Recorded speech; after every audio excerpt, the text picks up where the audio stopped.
Hello friends, welcome to அன்புடன் இந்து. இன்றைக்கி நம்ம சேனலில் வந்து பார்த்திங்கன்னா பைனாப்பிள் வச்சு கேக் பண்ணியிருந்தேன். இது வந்து அப்சைட் டவுன் கேக்குன்னு கூட சொல்லலாம். ஏன்னா நம்ம மேலே வர அப்சைடை வந்து நம்ம டவுனில் வச்சுருவோம். ஸோ அதை வேக வச்சு தான் இந்த கேக் பண்ணுவோம். இதுக்கு வந்து பார்த்திங்கன்னா நம்ம அவனோ இல்லை மைதா மாவோ இல்லை பிளெண்டரோ தேவையில்லை, நம்ம கையிலே பண்ணிடலாம். கேஸ் ஸ்டவ்வில் தான் நான் இந்த கேக் பண்ணியிருந்தேன். ஸோ என் ஹஸ்பண்ட் ஊருக்கு போயிட்டு ரிட்டர்ன் வரும்போது என் மாமனார் கொல்லிமலையிலேருந்து கொடுத்து விட்டாங்க பைனாப்பிள். இது வந்து பார்த்திங்கன்னா 2 டேஸ் ஆச்சுதால ரொம்பவே பழுத்துருச்சு. ஸோ கொல்லிமலை பழனாலே வந்து பார்த்திங்கன்னா மலையில் கிடைக்கிற பழனாலே நல்லா டேஸ்ட்டாக இருக்கும். ஸோ இதை வேஸ்ட் பண்ண வேண்டாமேன்னு சொல்லிவிட்டு நான் வந்து கேக் பண்ணியிருந்தேன்.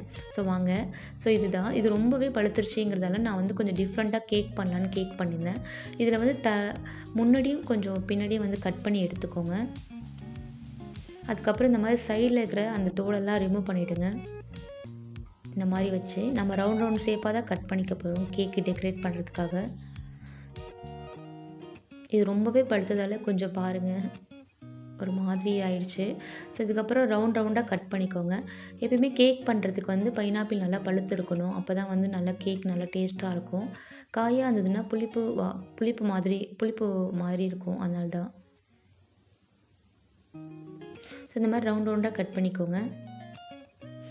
சரி, இது இருக்கட்டும். அதுக்கப்புறம் வந்து நம்ம வந்து இன்றைக்கி நான் சொன்னேன் இல்லைங்களா, மைதாவில் பண்ணல, ரவாவில் தான் இந்த கேக் பண்ணுறேன். ஸோ ரவா வந்து பார்த்திங்கன்னா நான் கொஞ்சம் வறுத்து எடுத்துக்கிறேன்.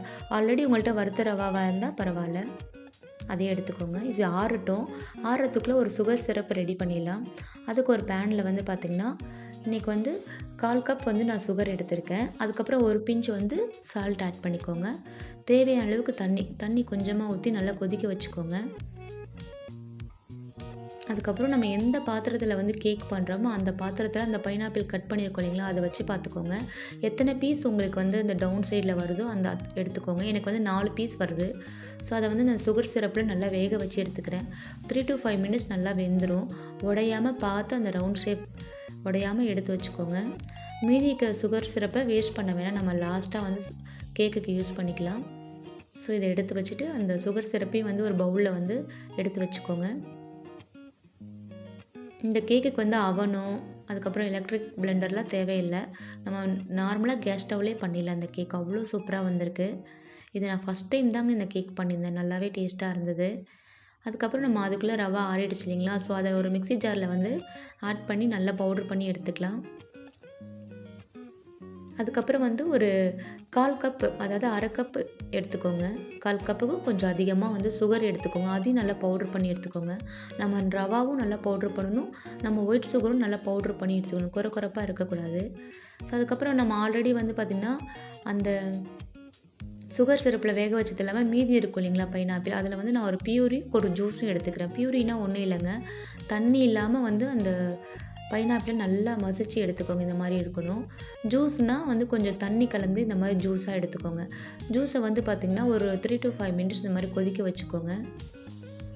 அதுக்கப்புறம் வந்து பார்த்திங்கன்னா 3 டேபிள் ஸ்பூன் வந்து நல்லா காய்ச்சி ஆற வச்ச பால் எடுத்துக்கோங்க. 1/2 டேபிள் ஸ்பூன் வந்து பேக்கிங் சோடா, 1 டேபிள் ஸ்பூன் வந்து பேக்கிங் பவுடர், இது ரெண்டுமே ஆட் பண்ணி நல்லா கலந்துக்கோங்க. நம்ம கலக்கும் போதே வந்து பார்த்திங்கன்னா பேக்கிங் சோடா ஆட் பண்ணிக்கோங்க. நல்லா பொங்கி வரும் இந்த மாதிரி.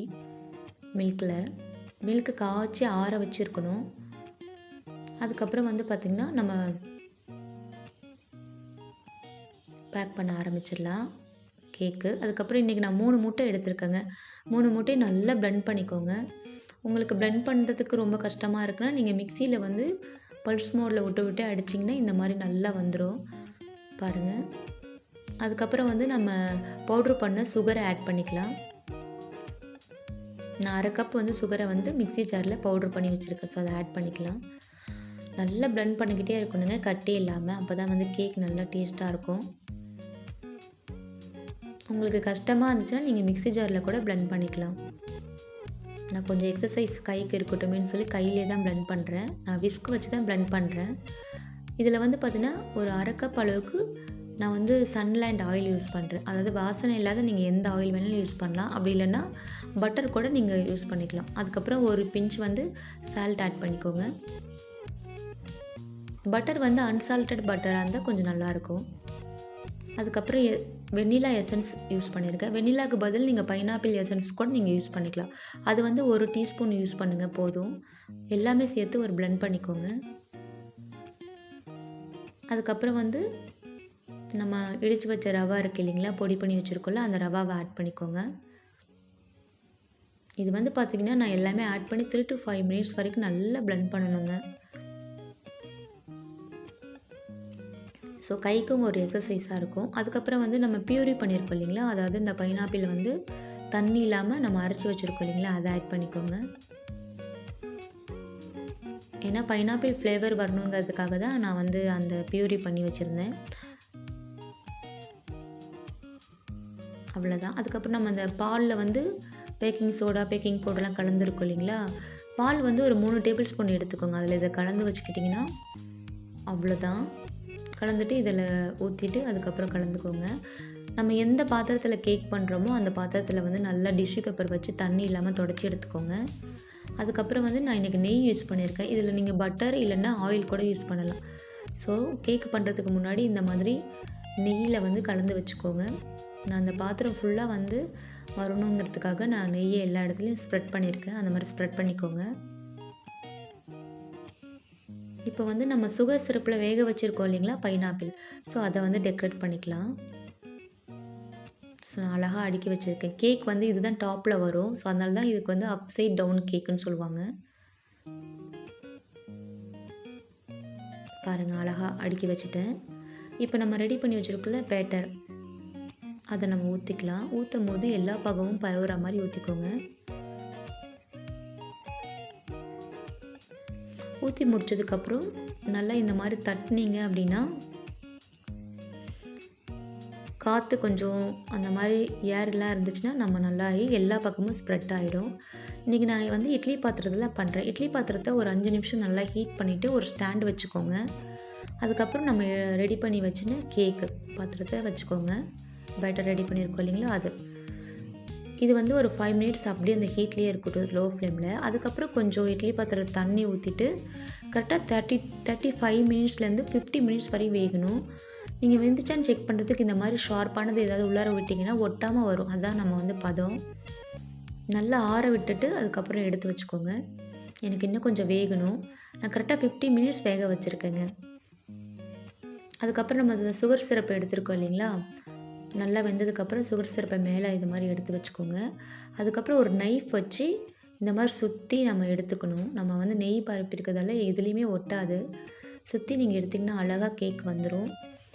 நான் ஆல்ரெடி சொன்ன மாதிரி இது அப்சைட் டவுன் கேக்குதால நம்ம வந்து டவுன் சைடை தான் இப்போ மேலே வச்சுருக்கோம். இது அப்படியே நம்ம ஒரு பிளேட்டில் கவுத்துக்கலாம்.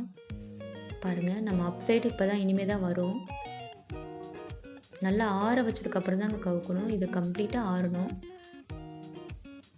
பாருங்கள், அவ்வளோதான். சூப்பராக வந்திருக்கு பாருங்கள். பைனாப்பிள் அழகாக இது பண்ணி அவ்வளோ அழகாக வெந்திருக்கு கேக்கு. ஸோ இதுக்கு வந்து நான் டெக்கரேஷனுக்காக வந்து பார்த்திங்கன்னா கொஞ்சம் நட்ஸ்லாம் ஆட் பண்ணிக்கிறேன். உலர் திராட்சை, நட்ஸு அந்த மாதிரி. உங்கள்கிட்ட அந்த ஜெரி பழம் அந்த மாதிரிலாம் இருந்தால் கூட நீங்கள் ஆட் பண்ணிக்கலாம். பார்க்கவே அழகாக இருக்கும். பாருங்கள், நான் ஒன்று கட் பண்ணி காமிக்கிறேன் பாருங்கள், ஒரு பீஸு. இதுக்கு அவன் தேவை கிடையாது. அதுக்கப்புறம் வந்து பார்த்திங்கன்னா மைதா தேவை கிடையாது.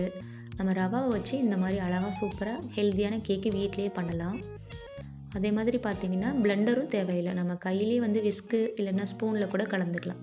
பாருங்கள், ஒரு பீஸ் கட் பண்ணியிருக்கேன். அவ்வளோ அழகாக லேயராக வந்திருக்கு. நான் இது ஃபஸ்ட் டைம் தாங்க ட்ரை பண்ணேன். அவ்வளோ டேஸ்ட்டாக இருந்தது இந்த கேக்கு. ஸோ எங்கள் வீட்டில் எல்லாருமே விரும்பி சாப்பிட்டாங்க. அவ்வளோதான். ஸோ நீங்களும் இந்த கேக்கை ட்ரை பண்ணிவிட்டு எப்படி வந்துச்சுன்னு கமெண்ட் பண்ணுங்கள். ஸோ இந்த சேனல் பிடிச்சிருந்தா சப்ஸ்கிரைப் பண்ணுங்கள். தேங்க்யூ.